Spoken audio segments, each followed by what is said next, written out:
Kau kalau menyembah Tuhan, Tuhan yang menciptakan kau, bukan Tuhan palsu yang disembah. Mereka juga cerita, fa illam najid syai'an, kalau kita nggak punya apa-apa, tapi kita punya kurma, kita tumpuk tuh kurma, lalu kita berdoa, fa idza ju'na akalna, kalau kita lapar kita makan kurmanya, Tuhannya dimakan. Na'udzubillah min dzalik. Dan ketika ayat ini turun, orang-orang itu tidak sadar kalau ternyata yang mereka lakukan itu bertentangan dengan akal mereka sebenarnya. Alladzi khalaqakum walladzina min qablikum, dan yang menciptakan orang-orang sebelum kalian. Tanyakan, bapaknya ente itu siapa yang menciptakan? Apakah Hubal ini menciptakan bapaknya ente? Apakah itu 360 patung yang ada di sekitar Ka'bah ada yang turut menciptakan lalat? Allah kasih percontohan kepada mereka bahwasanya itu sesembahan-sesembahan. Kadang-kadang kan dikasih sesajen. Kata Allah, kalau ada lalat yang datang, mereka nggak bisa mengusir lalat itu. Dha'ufat talib wal matlub. Tuhan yang disembah tidak bisa mengusir lalat itu, dan lalat padahal lemah dia itu. Ma'asyil muslimin rahimakumullah, andai kata seluruh penduduk Bali berkumpul, andai kata seluruh penduduk Indonesia berkumpul untuk menciptakan seekor lalat, wallah nggak ada yang bisa. Tapi kenapa mereka tidak menyembah Tuhannya lalat? Siapa yang menciptakan? Kalau ada yang menciptakan lalat, pantas disembah, pantas disembah. Kalau ada. Dan siapa yang menciptakan? Allah. Engkau lihat segala ciptaannya, subhanallah. Kata Allah, la'allakum tattaqun, agar kalian bertakwa kepada Allah. Kalau kalian itu menyembah kepada selain Allah, kalian tidak akan mencapai tingkat ketakwaan. Ramadan untuk apa? La'allakum tattaqun. Surga disediakan buat siapa? U'iddat lil muttaqin. Disediakan untuk orang-orang yang bertakwa. Maka keberadaan kita di muka bumi ini adalah untuk mengabdi kepada Allah. Ma'asyiral muslimin rahimakumullah. Tidak bisa diingkari, semua manusia itu memiliki fitrah ketuhanan. Ketika ada angin yang datang, dia itu takut. Dia merasa ada kekuatan yang menciptakan dia, yang seharusnya dia meminta tolong kepada kekuatan itu. Allah katakan, bukti kalau Allah yang pantas disembah. Apa kata Allah? Alladzi ja'ala lakumul arda firasya. Allah yang menjadikan bumi ini sebagai hamparan. Siapa yang menciptakan bumi ini? Apakah ada sesembahan-sesembahan yang pernah turut menciptakan bumi? Nggak ada. Was-samaa'a binaa'a. Dan Allah yang menciptakan langit sebagai bangunan yang kokoh tanpa tiang. Antum lihat masjid kita nih. Kita berpikir masjid kita nih kokoh banget. Ada berapa tiang? Ada berapa tiang jemaah? Lu cuma berapa kali berapa nih tiangnya begitu banyaknya? Langit yang begitu besarnya tanpa tiang. Apakah engkau tidak akan menyembah yang menciptakan langit itu? Maka Allah ingatkan manusia, "A'antum asyaddu khalqan amis sama banah." Apakah penciptaan kalian itu lebih dahsyat daripada penciptaan langit? Mudah menciptakan kalian itu, kata Allah. Penciptaan langit tentunya lebih susah. Langit ini berapa lapis ya, Ma? 7 tingkat. Sab'a samawatin tibaqa. Kemudian Allah katakan, wa anzala minas sama'i ma'an fa akhraja bihi minas thamarati rizqan lakum. Dan dia yang menurunkan dari langit, yakni dari awan, air. Semua yang hidup ini Allah ciptakan dari air. Dan air itu dari bawah apa dari atas ya? Dari atas. Apa buktinya? Buktinya ketika hujan tidak turun, sumur itu kering. Buktinya ketika hujan tidak turun, sungai-sungai itu kering. Orang tidak menggali, mereka mencari di atas. Kadangkala mata air pun kering. Tatkala hutan terbakar di Riau, siapa yang mematikannya? Indonesia bekerja sama dengan Singapura, dengan Malaysia untuk mematikan itu hutan yang terbakar. Tapi tidak terbakar kecuali tatkala Allah turunkan hujan, baru terbakar. Coba kita berpikir, siapa yang menurunkan hujan? Di Indonesia terkenal ada pawang hujan. Ada sohib nih, cerita dia. Dia tanya sama pawang hujan, "Mas, kenapa sih kalau musim hujan sampean itu kok tidak nyarang hujan?" Apa kata dia? "Ya, kalau musim hujan jelas turun hujannya," katanya. "Tapi kalau nggak musim hujan mungkin kan nggak turun."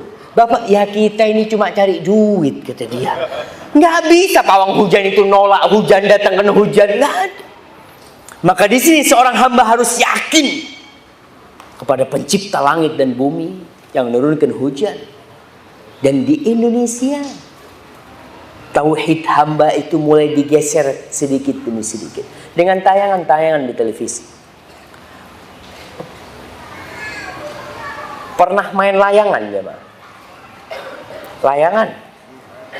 Nah, subhanallah, kita nggak sadar dulu kalau kita telah berbuat syirik. Kita dari sohib-sohib waktu SD kalau main layangan nggak ada angin itu, kita meminta kepada siapa? Bersiul. Angin. Dia jemaah. Nggak minta sama Allah jemaah. Ini termasuk perbuatan yang seharusnya diluruskan. Padahal kau tahu yang menciptakan itu Allah Jalla Jalaluh, kemudian kau meminta kepada selain Allah Subhanahu wa taala. Maka Allah katakan, "Fala taj'alu lillahi andadan wa antum ta'lamun." Jangan kalian ini menjadikan bagi Allah tandingan-tandingan, sekutu-sekutu, sedangkan engkau tahu. Engkau tahu kalau mereka itu tidak menciptakan dirimu.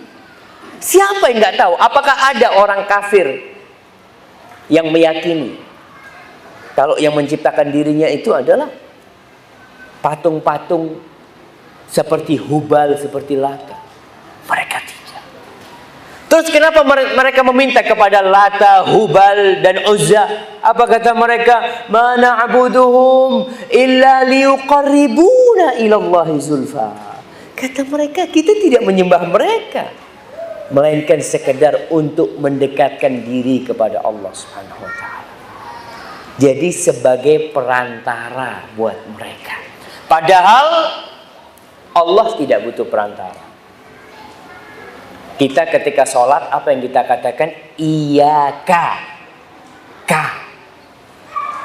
hanya kepadamu.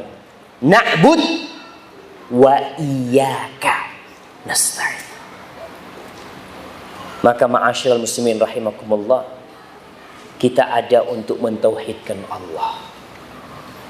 Segala fasilitas yang Allah berikan kelak akan kita pertanggungjawabkan. Kembali kepada masa depan anak-anak kita. Hati-hati dengan tayangan-tayangan di televisi. Ada sebuah tayangan di televisi yang suka ditonton anak-anak ya. Apa namanya? Avatar. Apa? Al-Fatar apa? Hah? Avatar. Yang anak kecil bisa nguasain angin, nguasain. Nah, subhanallah jamaah. Itu mengajarkan kesyirikan. Dan film-film dari barat ya yang banyak yang hadir di Indonesia, rata-rata pesan yang disampaikan itu tidak ada hari kebangkitan. Itu pesan yang disampaikan kepada kita. Sehingga manusia tidak sadar bahwasanya dia diciptakan untuk mengabdi kepada Allah Jalla Jalaluhu. Silahkan engkau mengabdi kepada Allah dimanapun engkau berada. Dan seorang muslim, detik-detik dari kehidupan dia seharusnya mendekatkan diri kepada Allah Subhanahu wa ta'ala. Tidak harus di masjid. Allah katakan kepada orang yang habis salat Jumat, apa kata Allah? Fa idza qudiyatis shalah fantashiru fil ardh.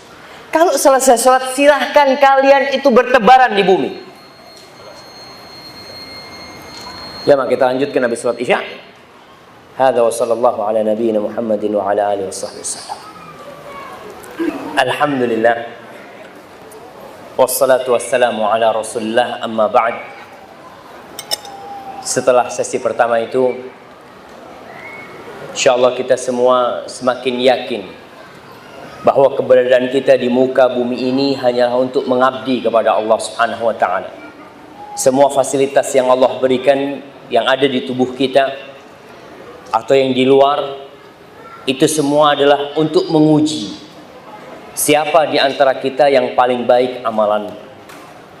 Allah berfirman di surat Al-Kahf, Inna ja'alna ma 'alal ardi zinatan laha linabluwahum ayyuhum ahsanu amala. Kata Allah, kami menjadikan semua yang ada di muka bumi ini sebagai perhiasan. Perhiasan itu biasanya menggoda, membuat orang lupa dan lalai dengan perhiasan itu, sehingga dia lupa dengan tujuan hidup yang sebenarnya. Kata Allah, kami jadikan perhiasan di muka bumi itu untuk menguji siapa di antara mereka yang paling baik amalannya. Dan semua perhiasan yang ada ini bakal Allah hancurkan. Ketika masa ujian itu selesai, kata Allah Jalla Jalaluhu, wa inna la ja'iluna ma 'alaiha sa'idan juruza. Dan kami akan menjadikan semua yang ada di muka bumi ini, semuanya Allah akan jadikan menjadi pasir atau debu yang berterbangan. Orang-orang kafir pernah bertanya kepada Rasulullah SAW, nanti bagaimana dengan gunung-gunung?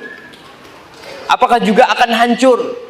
Mereka mengatakan, wa yas'alunaka 'anil jibal faqul yansifuha rabbi nasfa fayadharuha qa'an safsafa la tara fiha 'iwajan wala amta. Mereka bertanya, bagaimana dengan gunung-gunung nanti? Kata Allah, katakan kepada mereka, gunung-gunung itu akan Allah hancurkan rata sama tanah. Nggak ada orang pernah punya rumah di sini dulu rumah ana, dulu di sini perusahaan, nggak ada. Semuanya akan rata dan hilang tanda-tanda itu semua.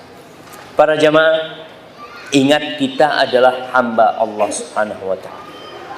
Apapun pekerjaan kita, jangan lupa kalau kita hamba Allah.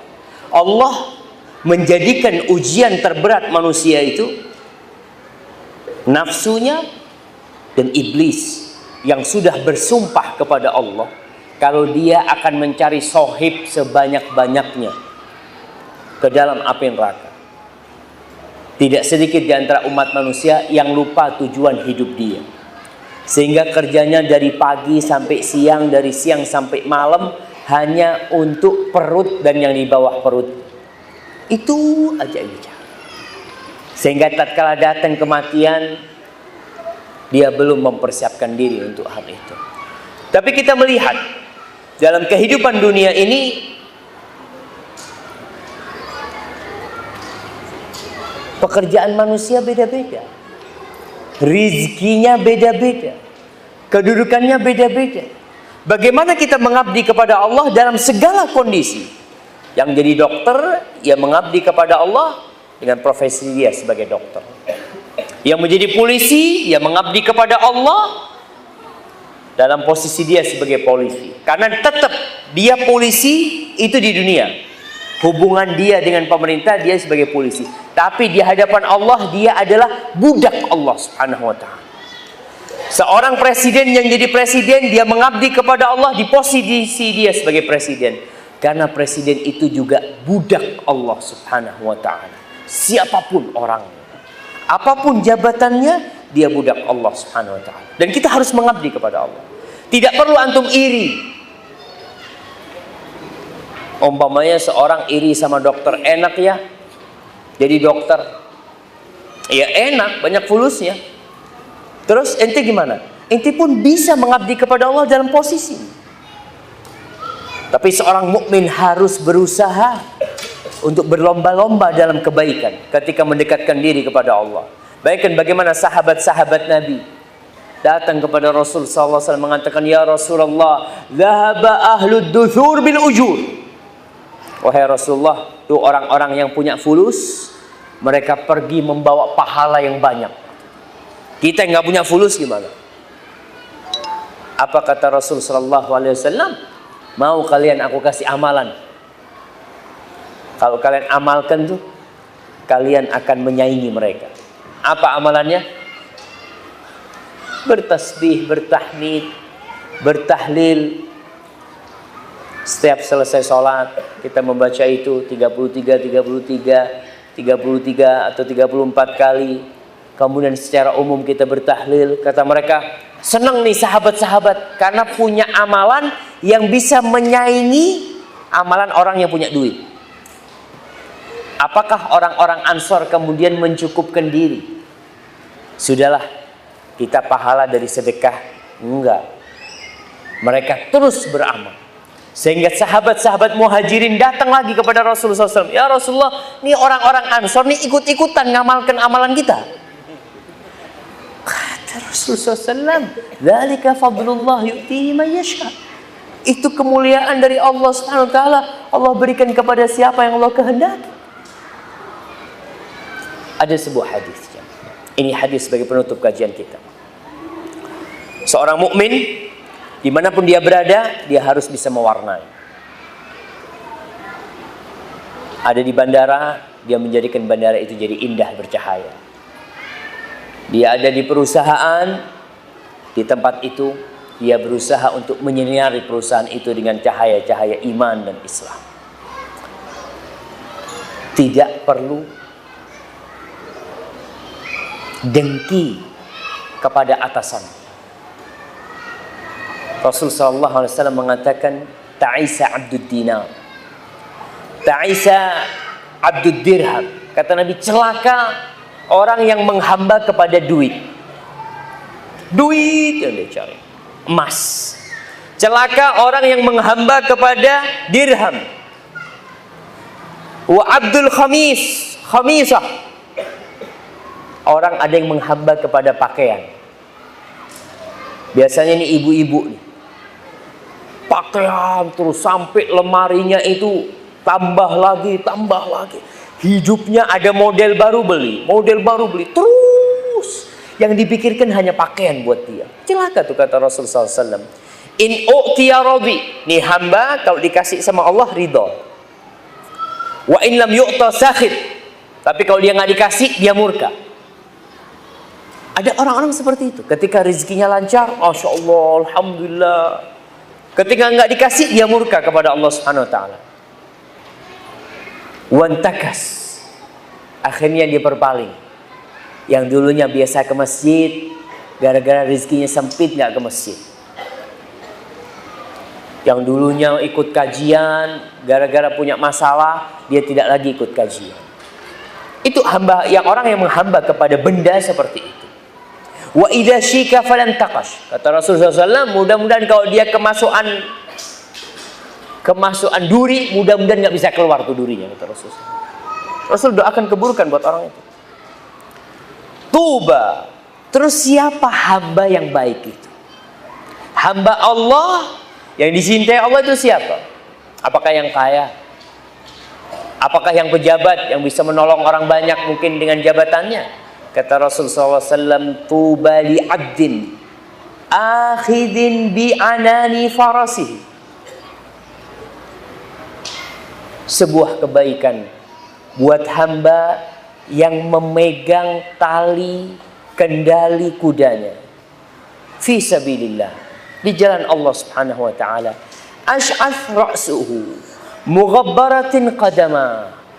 Rambutnya udah kusut, kakinya udah berdebu, In kana fil hirasah, kana fil hirasah.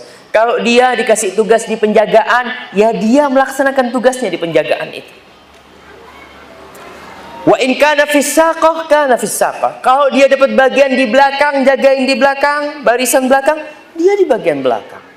Dia tidak pernah murka kepada Allah Subhanahu wa taala. Tapi dia melaksanakan tugas dimanapun dia berada. Ini sta'dzan lam yu'dzan. Orang ini kalau minta izin nggak dikasih izin. Dari rendahannya itu orang. Wa in syafa'a lam yushfa'. Kalau dia minta tolong buat orang lain nggak diterima permintaan pertolongan dia itu. Ini yang baik. Maka antum dimanapun berada, jangan sampai rebutan untuk menjadi yang ada di depan. Rebutan untuk sebagai pembawa acara. Rebutan untuk megang kamera umpamanya. Rebutan jadi ketua yayasan. Rebutan jadi bendahara, rebutan, subhanallah. Dimanapun engkau berada, sudah terima takdir. Laksanakan tugasmu. Karena di sini pun engkau menjadi hamba Allah Subhanahu wa taala. Aku jadi hamba Allah di sini. Kalau memang tugasku ini, terima. Kadang-kala ada yang mendapatkan posisi yang tidak pernah kena kamera. Selama hidupnya dia, ya Allah Ustaz, ana ini Ustaz 20 tahun adanya di belakang kamera terus. Kapan ana ada di depan kamera? Ente itu yang ada di belakang kamera, alhamdulillah.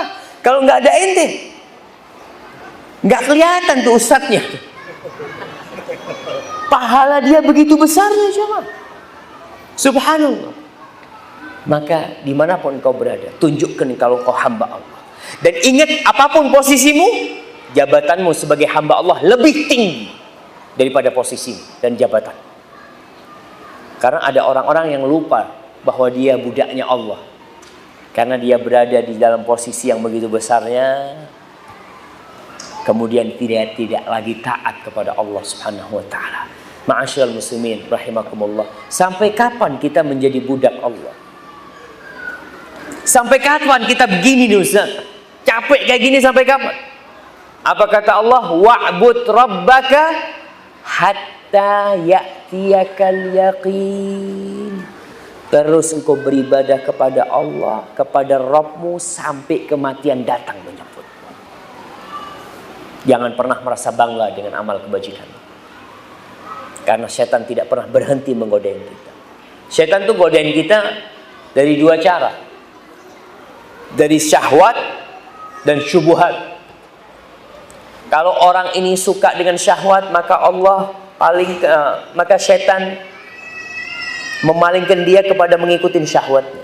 Tapi kalau orang ini ahli agama, maka setan nggak mampan kalau dia mengajak orang ini berzina, mengajak orang ini minum khamar. Enggak, orang ini sukanya ke masjid. Ya sudah, maka setan akan menggoda orang itu lewat syubhat, sehingga akan teracuni pemikiran-pemikiran yang tidak benar dalam beribadah.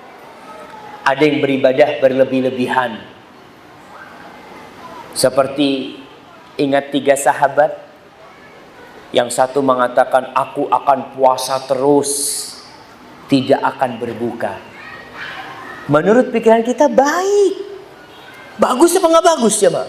Orang puasa terus bagus. Yang satu mau sholat malam, tidak mau tidur. Dia mau sholat mendekatkan diri kepada Allah. Yang satu lagi maunya beribadah selama hidupnya, tidak menikah.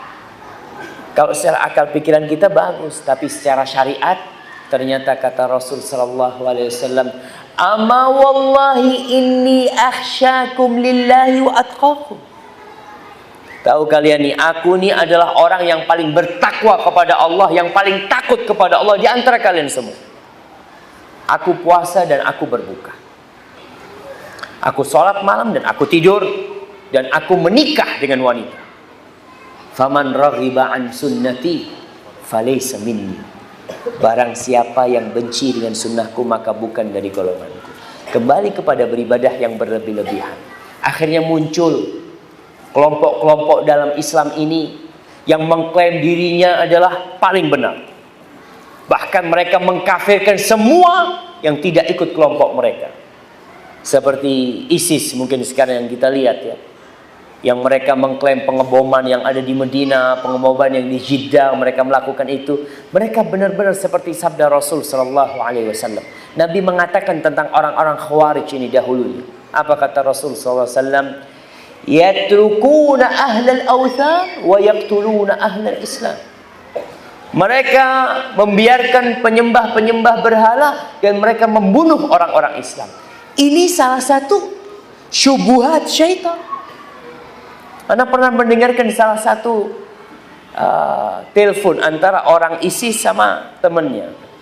Apa kata dia? Syuf, kata dia, membunuh kalian ini lebih utama daripada membunuh orang kafir asli. Karena kalian murtad semua.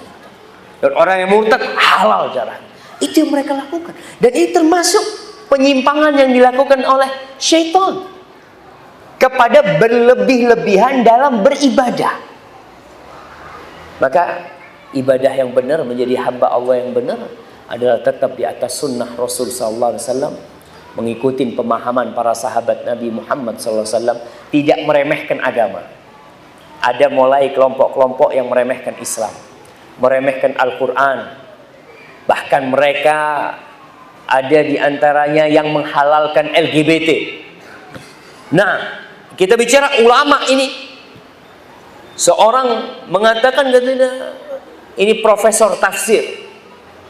Dia mengatakan LGBT itu nggak apa-apa. Yang nggak boleh itu kalau ada pemaksaan. Iya. Terus bagaimana kisah Nabi Lut? Yaitu Nabi Lut itu karena ada pemaksaan mereka itu.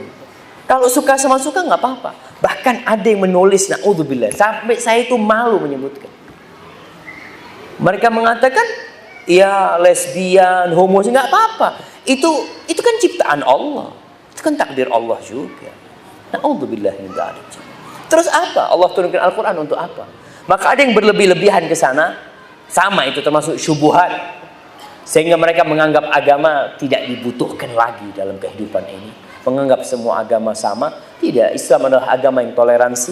Islam agama yang menghargai orang lain. Islam agama yang rahmatan lil alamin. Tapi Islam satu-satunya agama yang benar. Innad dina indallahi Islam.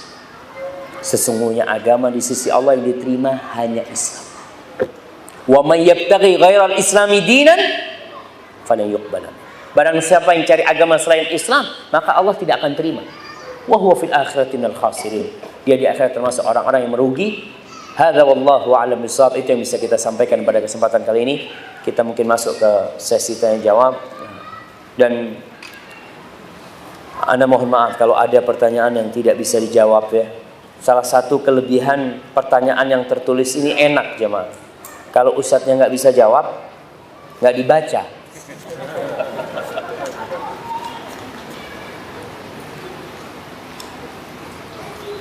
Nah, saya ingin bertanya, bagaimana cara kita beribadah agar diterima oleh Allah SWT? Kenapa sih jemaah? Ada orang yang masih menyingkat pujian buat Allah Subhanahu wa ta'ala. Mungkin enggak orang mengatakan, ya YTH Ustadz Syafiq. Enggak. Memang sekarang ini alhamdulillah sarana sudah mudah menulis. Subhanahu wa ta'ala.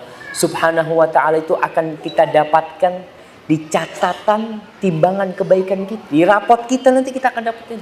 Kalau yang kita tulis SWT, yang ada di rapot apa? Ya SWT. Apa yang kita tulis itu yang akan kita dapatkan. Baik, saya ingin bertanya bagaimana cara kita beribadah agar diterima oleh Allah Subhanahu wa ta'ala. Ketika Allah menurunkan Nabi Adam alaihissalam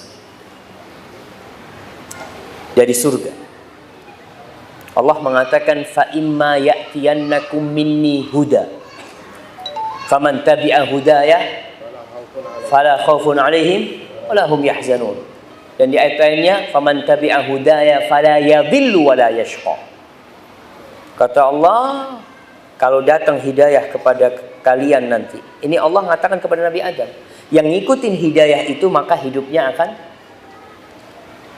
penuh dengan ketentraman dan kebahagiaan. Dia tidak akan takut dan dia tidak akan khawatir.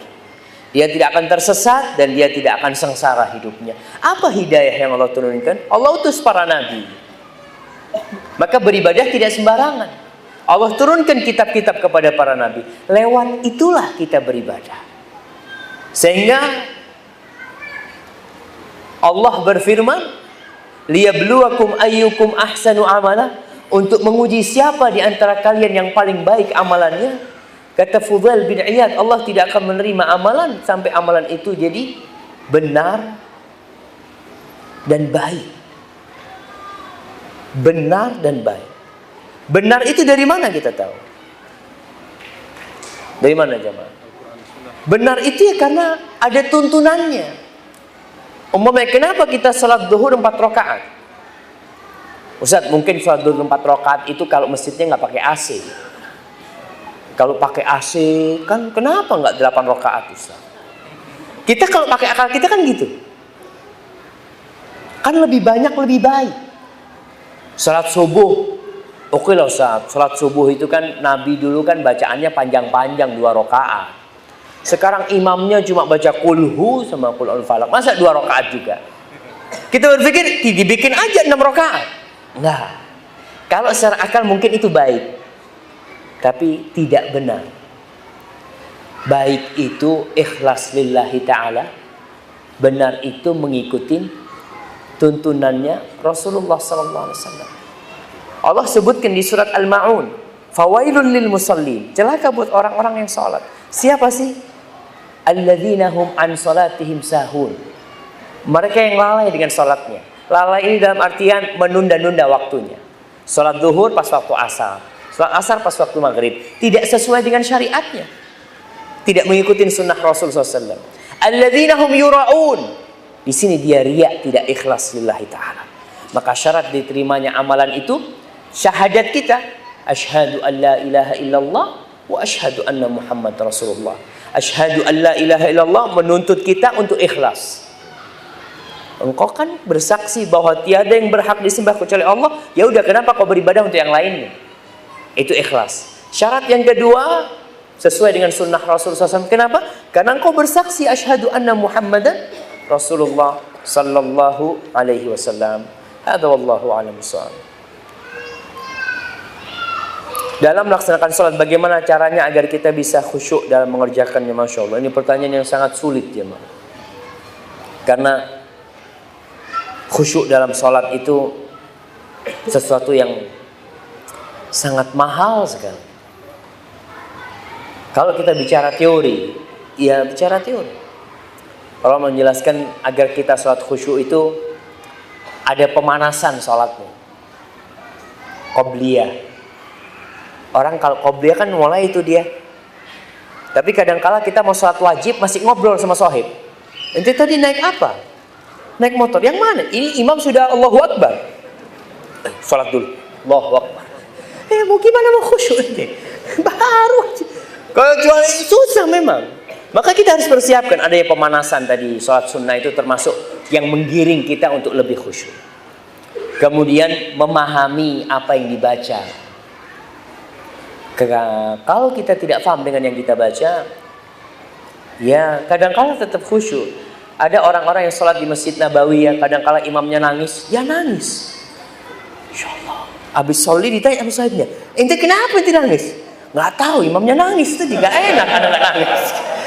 Kan ada orang-orang yang terharu ya, dia itu nangis karena terharu aja dia, bukan karena khusyuk. Imamnya khusyuk, dia bukan karena khusyuk. Jadi kadang-kala memahami artinya itu membuat kita lebih khusyuk. Membuat kita lebih khusyuk. Kemudian bacaannya.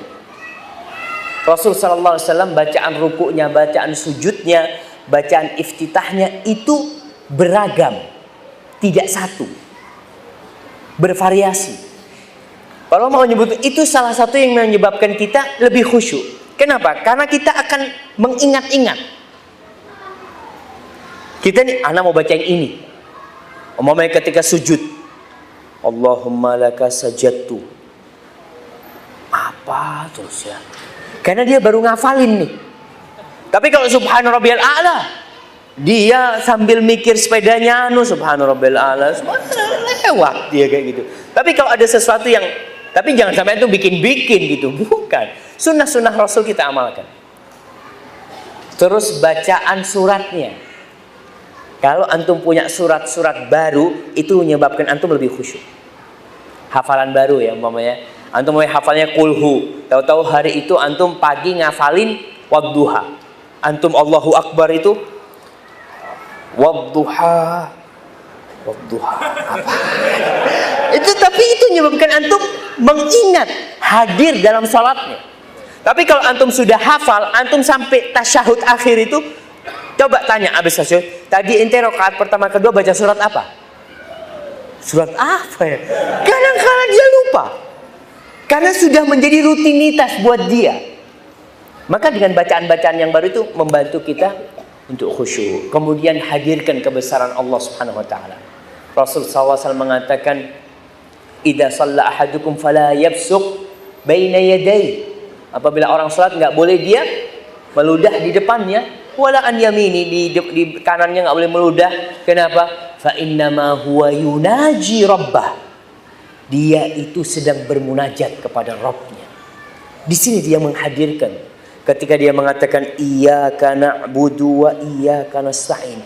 Banyak beban hidup yang antum tumpahkan di iyyaka wa iyyaka nasta'in. Sama engkau ya Allah, aku cuma minta tolong ya Allah. Mau minta tolong sama siapa lagi? Maka itu insya Allah akan membuat kita lebih khusyuk ya. Kemudian salat berjamaah ke masjid itu termasuk yang membantu khusyuk buat para lelaki. Ketika dia datang dari rumahnya, itu dunia dia taruh itu. Tapi kalau untuk sholat di rumah, kadang-kala Allahu Akbar, ting dong, ya Allah, siapa ini datang? Itu baru sholat sudah. Baik, barakallahu fikum. Dan saya mau bertanya, apakah boleh kita sholat di suatu ruangan, di ruangan itu terdapat patung sebagai sesembahan? Nggak boleh. Makanya para ulama menjelaskan apakah boleh orang sholat di gereja. Dulu itu kan umat Islam ketika mereka menaklukkan negeri-negeri Nasoro, mereka sampai ke Palestina, itu nggak mau Umar bin Khattab. Ketika disuruh sholat di gereja, ada gereja kuno di situ, malah Umar sholat di luarnya. Ketika tidak ada tempat, gimana Ustaz? Nggak ada tempat kecuali itu yang disediakan untuk sholat Jumat umpamanya. Ini di negeri non Muslim. Umat Islam mau sholat Jumat, maka sebenarnya ulama mengatakan ditutup semua patung-patung itu, harus ditutup. Tapi lebih baik cari tempat lain macam mana. Hadza wallahu a'lam bishawab.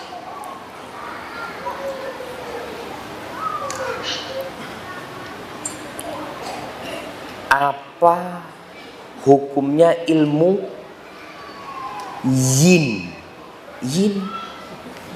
and yang? Yin and yang. Apa nih? Kepercayaan Cina yang bisa melihat karakter serta kekuatan dan kelemahan seseorang berdasarkan tanggal lahir dan waktu lahir. Subhanallah. Ya ini tidak jauh dengan ilmu Jawa sebenarnya. Iya kan? Di Jawa itu ada. Mungkin kalau di Jawa itu yin and yang. Karena biasanya ada hono coroko apa gitu kan. Jawa itu mereka juga punya. Di Jawa itu mereka ketika orang mau kawin itu kan dilihat tanggal lahirnya, kemudian dilihat pula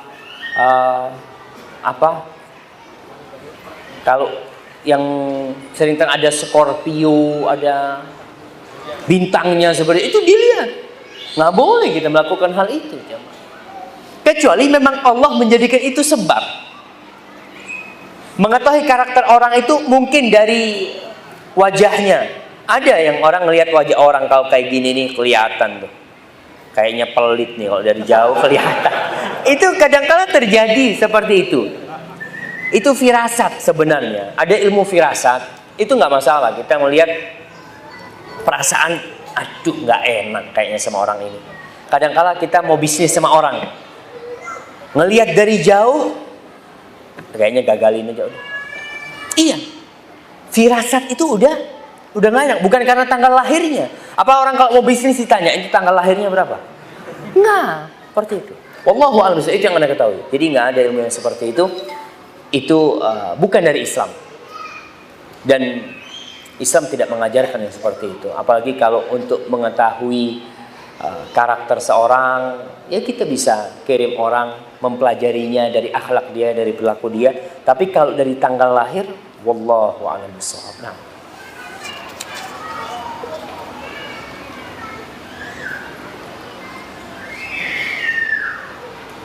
Nah, bagaimana cara menasihati orang tua kita yang masih belum mengenal atau belum bisa mengamalkan sunnah karena lingkungan sehari-harinya kurang mendukung? Subhanallah. Lingkungan itu sangat besar pengaruhnya. Kenapa di dalam Islam itu disyariatkan hijrah? Ada syariat hijrah ila yaumil qiyamah, sampai hari kiamat. Karena masalahnya lingkungan. Ketika Rasul sallallahu alaihi wasallam menyuruh para sahabatnya hijrah ke Habasyah dari Mekah, karena di Mekah nggak kondusif. Habasyah juga negeri kafir, tapi lebih ringan. Godaan untuk agama mereka lebih ringan, tapi ternyata tetap pengaruhnya besar. Ada sahabat Nabi yang murtad. Istrinya siapa? Suaminya siapa? Suaminya Ummu Habibah. Jadi murtad dia. Padahal dia awalnya muslim. Karena lingkungan. Maka pengaruh lingkungan ini sangat besar sekali. Kita yang seharusnya menciptakan lingkungan itu. Kalau berkaitan dengan orang tua kita, banyak anak itu yang merantau. Sehingga dia tidak bisa sering-sering berkumpul sama orang tuanya. Mungkin cuma ketika mudik, ya Ustaz, anak susah ngasih nasihat orang tua. Itu berapa kali ngasih nasihat orang tua? Ya cuma kalau mudik seminggu. Seminggu sama ente, setelah itu 350 hari bersama lingkungannya. Oleh karena itu Al-Auza'i, Ibn Rahuyah, apa Al-Auza'i, satu antara dua orang ini. Ishaq Ibn Rahuyah insyaallah. Ketika itu dia di Libanon, tahu-tahu ada orang datang, orang Persia. Ditanya, ente dari mana? Dari Tastur. Tastur itu daerah Iran sana, Iran Irak sana. Ditanya, ente muslim? Iya, anak muslim, kata dia. Orang tua ente masih majusi. Anak ninggalkan dia masih majusi. Apa kata gurunya ini? Yang mengatakan, coba kau pulang. Jangan kau tinggalkan orang tuamu. Mungkin orang tuamu bisa dapat hidayah lewat dirimu. Ini baru nyampe nih, suruh pulang. Ya udah pulang nih. Ketika pulang ternyata bapaknya sakit. Dia rawat bapaknya. Bapaknya bingung melihat anaknya berbakti sama dia. Padahal beda agama. Itulah Islam. Islam ini Allahu Akbar. Walaupun kafir orang tuanya, Allah mengatakan wasahibhuma fid dunya ma'rufa. Tetap engkau harus menemani keduanya dengan cara yang ma'ruf dalam kehidupan dunia ini. Walaupun orang tuamu kafir. Memaksamu untuk keluar dari Islam. Ini udah jahat nih orang tuanya. Jangan taat. Fala tuti'huma, kata Allah, tapi tetap engkau punya kewajiban berbakti kepada keduanya. Subhanallah. Maka ayahnya ini bingung lihat anaknya merawat. Ayahnya tanya, anakku, agamamu ini agama apa sih? Ceritalah anaknya tentang Islam. Akhirnya bapaknya masuk Islam. Dan sehari dua hari setelah itu meninggal dunia bapak. Antum bayangkan. Itu kadang-kala kekurangan kita. Kita tinggalkan orang tua kita jauh dengan lingkungan yang jauh dari agama. Dari sunnah. Sehingga ya udah. Coba kita kumpul sama dia. Atau orang tua kita bawa umpamanya dengan lingkungan yang lebih baik. Atau kita kenalkan dengan orang-orang yang kenal agama dengan baik. Mudah-mudahan dapat hidayah nantinya. Susah sendirian menegakkan kebenaran. Kalau lingkungannya tidak mendukung. Maka disyariatkan hijrah. Kisah orang yang membunuh 100 orang. Apa kata gurunya ketika dia tanya? Kampungmu ini kampung nggak benar. Kau harus hijrah. Kalau ingin benar. Hadza wallahu a'lam bishawab. Nah. Baik.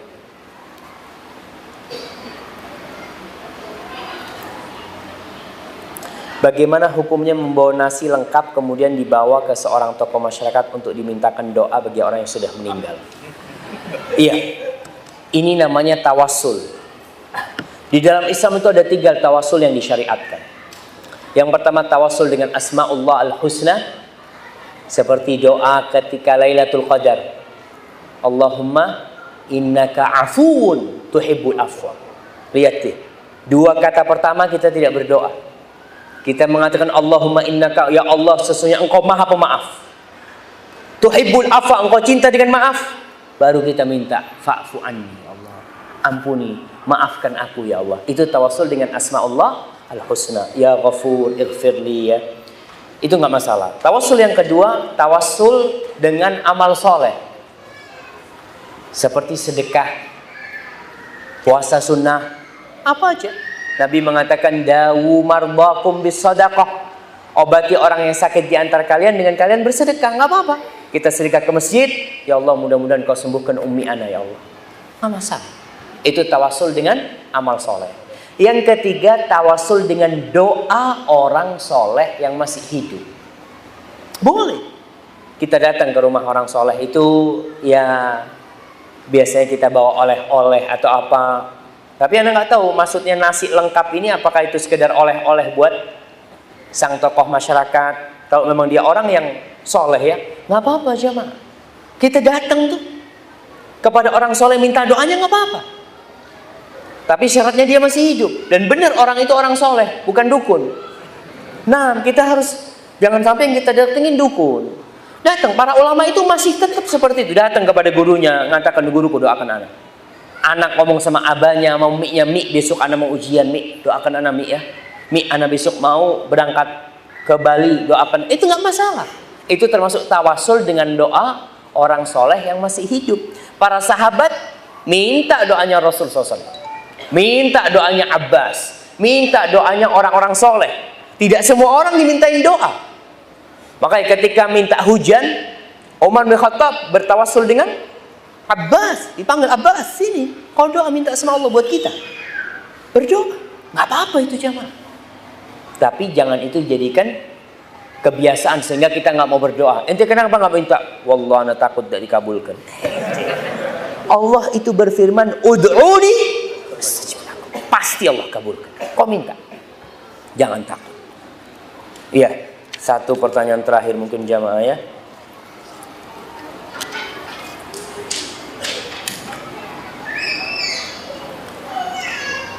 Nah, Ustaz, dulu saya kerja di tempat riba.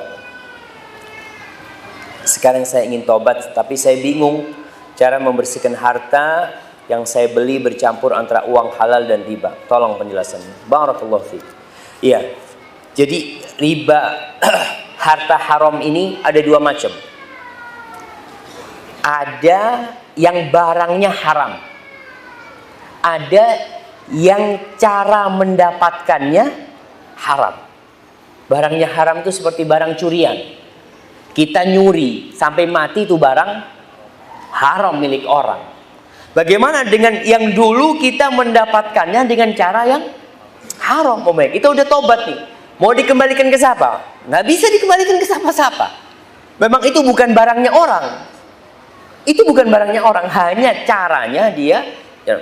Tapi kalau umpamanya itu milik orang jelas. Seperti riba. Orang umpamanya menganakkan uang, membungakan uang, meribakan 1 juta, dia tahu nih kelebihannya punya orang, dia balikin. Tapi kalau dia nggak tahu, Ustaz nggak tahu, Ustaz, anak cuma kerjanya dulu di tempat riba, jadi dia nggak tahu mana barang yang halal, yang haram ya. Yang seperti ini hendaklah banyak-banyak bersedekah dia, banyak-banyak bersedekah dengan niat membersihkan dirinya dari yang haram-haram. Karena nggak tahu barang yang haram itu yang mana. Kalau tahu ya itu kita berikan. Tapi kalau sudah bercampur ya banyak-banyak bersedekah dan bertobat kepada Allah Subhanahu wa taala. Allah itu cinta dengan orang-orang yang kembali kepada Allah. Hadza wallahu a'lam bishawab. Apabila yang saya sampaikan benar itu dari Allah Subhanahu wa taala. Kalau ada yang salah dan kurang berkenan itu dari diri saya sendiri. Allah dan Rasulnya terbebaskan dari kesalahan itu. Subhanakallahumma bihamdika asyhadu an la ilaha illa anta astaghfiruka wa atubu ilaik. Assalamualaikum warahmatullahi wabarakatuh.